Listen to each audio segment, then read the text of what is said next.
Jadi kisruh mengenai uang donasi dari donaturnya Novi kepada Agus. Melihatnya seperti apa? Tentu kalau kita melihatnya dari 3 segmen, dari 3 sudut pandang.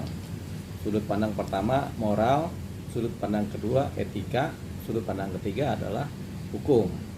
Nah, persoalan moral dan etika biasanya satu paket. Kalau hukum biasanya kadang-kadang terpisah, karena hukum itu sifatnya tegas dan memaksa, sementara etika dan moral itu sifatnya adalah relatif, ya, tidak memaksa, tidak tegas, tapi lebih kepada sebaiknya bagaimana, bijaknya bagaimana, itu etika dan moral. Jadi itu dia. Nah, sekarang kita mau melihat dari sisi mana, etika, moral atau hukum, dan siapa yang mau kita lihat, apakah dari sisi Agusnya atau dari sisi Novinya, gitu. Nah, kalau dari sisi Novinya kita lihat dulu, dia berniat membantu Agus yang kesusahan, sehingga dia menggalanglah donasi untuk Agus. Apa itu dia? Jadi Novi ini sudah secara etika dan moral dan sosial bagus. Kenapa? Karena secara etika moral dia sangat mendukung pembelaan atau bantuan terhadap seseorang. Nah, hukumnya, bagaimana hukumnya? Ya baik-baik aja. Kalau orang ngebantu orang lain kan sifatnya baik, tapi itu baru hukum yang belum mengikat dan memaksa. Jadi lebih dominan kepada etika dan moral. Bagaimana dengan Agus? Agus ketika kisruh, dia kan sebagai orang yang menerima donasi. Kabarnya uang donasinya dipakai bukan untuk tujuannya. Nah, secara hukum, etika dan moral, kita mulai kalau Agus dari sisi apa dulu? Ya kita sisi dari hukumnya dulu. Ketika Agus mendapatkan sumbangan, donasi, dana-dana donasi itu diterima oleh Agus. Secara hukum, itu sudah menjadinya haknya Agus. Nah, tinggal dia mau pakai buat apa. Kalau hukumnya dari donasi kepada Agus diterima oleh Agus, hukumnya menjadi miliknya Agus, karena siapa yang menyerahkan barang secara ikhlas dan sukarela dengan tujuan memberi, barang atau uang itu pindah kepada si penerima, dan hukumnya sudah menjadi milik penerima. Secara hukum Agus benar sudah terima, begitu kan, legal. Nah, tapi kemudian bagaimana dengan etika moral? Harapan dari si pemberi, uangnya atau dananya atau ini diterima untuk kepentingan apa? Untuk kepentingan si X misalnya. Ternyata oleh Agus tidak dipergunakan untuk kepentingan X. Dia malah bikin kepentingan B sama C. Misalnya begitu. Jadi tujuan dan niatnya si pemberi ternyata disalahgunakan oleh Agus. Secara hukum Agus sah menerima dananya, tapi secara etika dan moral Agus kemudian tidak bijak. Artinya dia melanggar norma etika, melanggar juga moral juga. Karena moral dari pemberian ini kan ada tujuannya, tapi dialihkan kepada kepentingan lain, sehingga secara moral dan etika Agus tidak dibenarkan. Hukumnya benar. Nah, si Novi etika dan moral benar, hukumnya juga benar, dia menyerahkan uang legal semua kan, jadi benar. Nah, berikutnya apa pertanyaannya?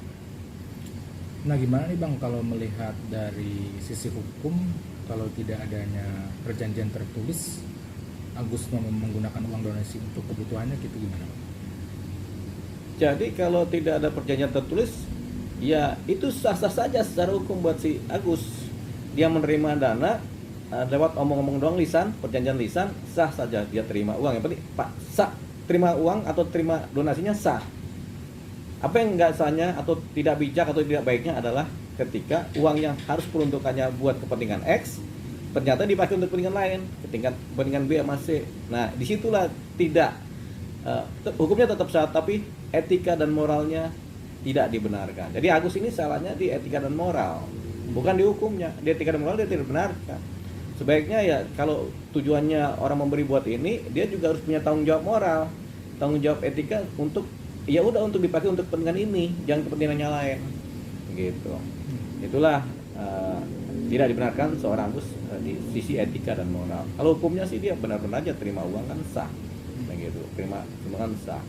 Nah saat ini kan bisa dibilang Agus nih kondisi tertekan ya bang, makin stres. Nah tanggapan abang seperti apa nih bang melihat dia saat ini? Agus stres.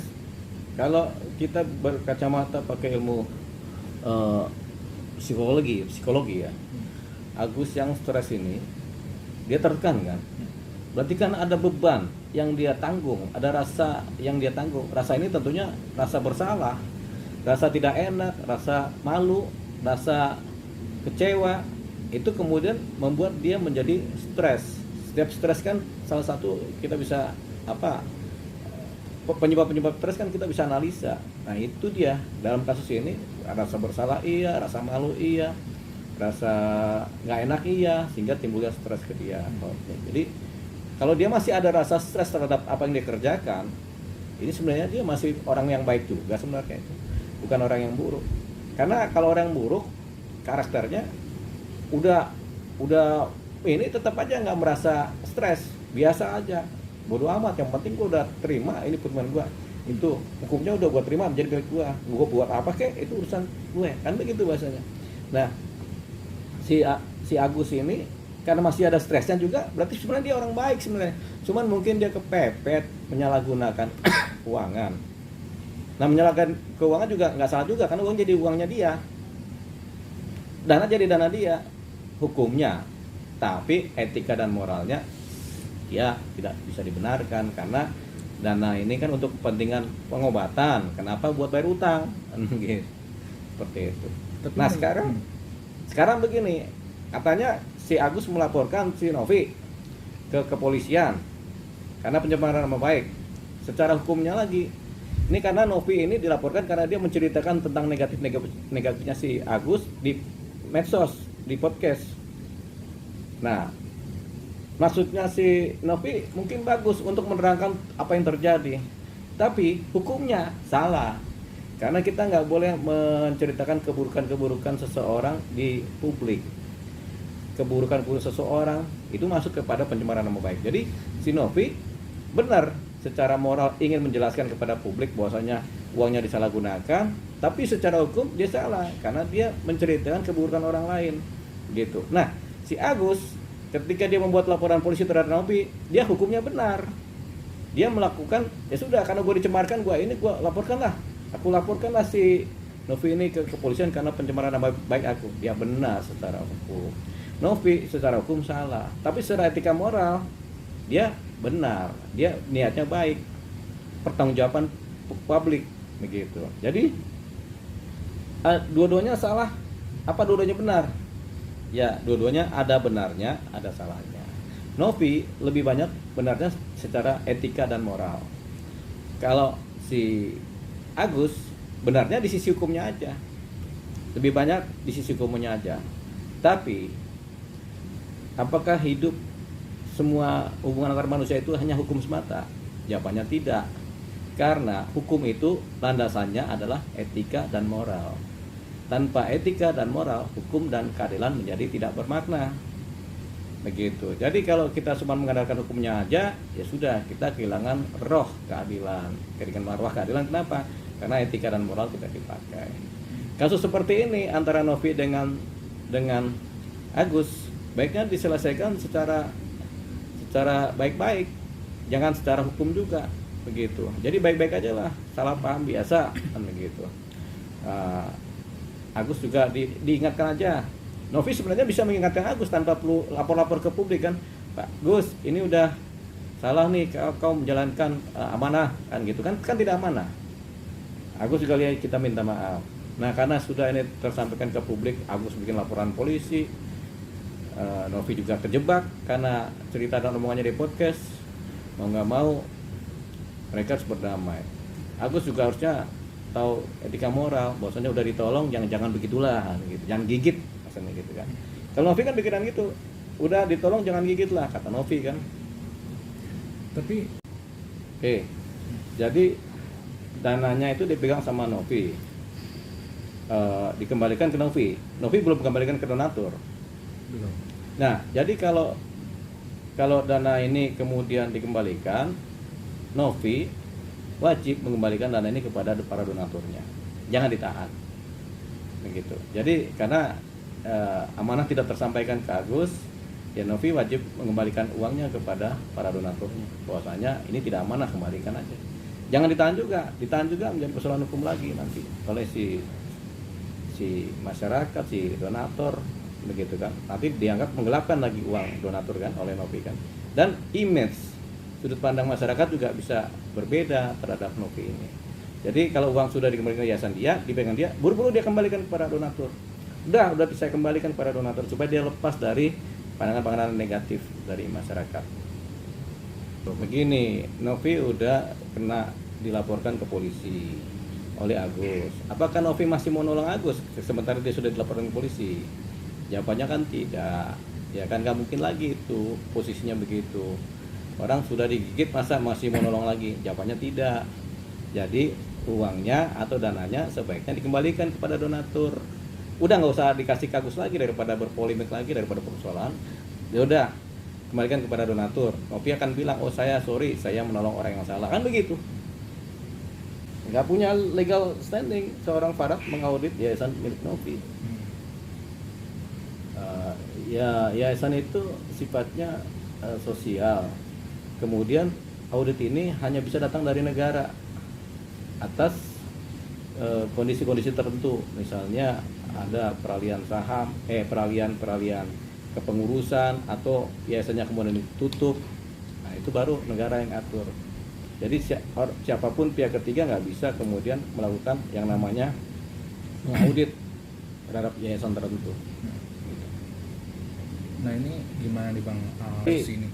Tadi jadi kesimpulannya begini, Novi maupun Agus ini kan orang susahnya, Novi ini membantunya. Novi secara moral, etika dan hukum dia membantu Agus, dia benar.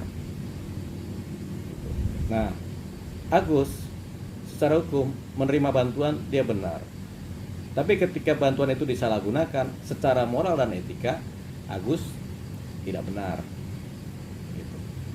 Nah, Novi ketika menyampaikan kekurangan-kekurangan Agus atau negatif-negatifnya Agus kepada publik secara hukum, dia tidak benar. Ya, salah siapa? Ini salah dalam konteks hubungan antara mereka. Jadi Novi tidak memahami karakter Agus yang sebenarnya. Yang tahu Agus ini susah dan dalam kesusahan sehingga Novi pengen membantu. Tujuannya kan itu. Tapi seringkali kan kita mau berniat membantu, tapi kita salah membantu orang. Gitu. Itu yang terjadi. Nah, dalam konteks ini Novi bisa dianggap salah membantu orang. Dia salah apa? Karena dia membantu orang yang salah. Begitu. Jadi itu dia konteksnya. Agus kan cuma sebagai objek, ya kan? Ya kan kita kalau ada orang bantu kita terima aja. Tapi ketika ada perbantuan, timbullah gelap mata. Jadi itu kira-kira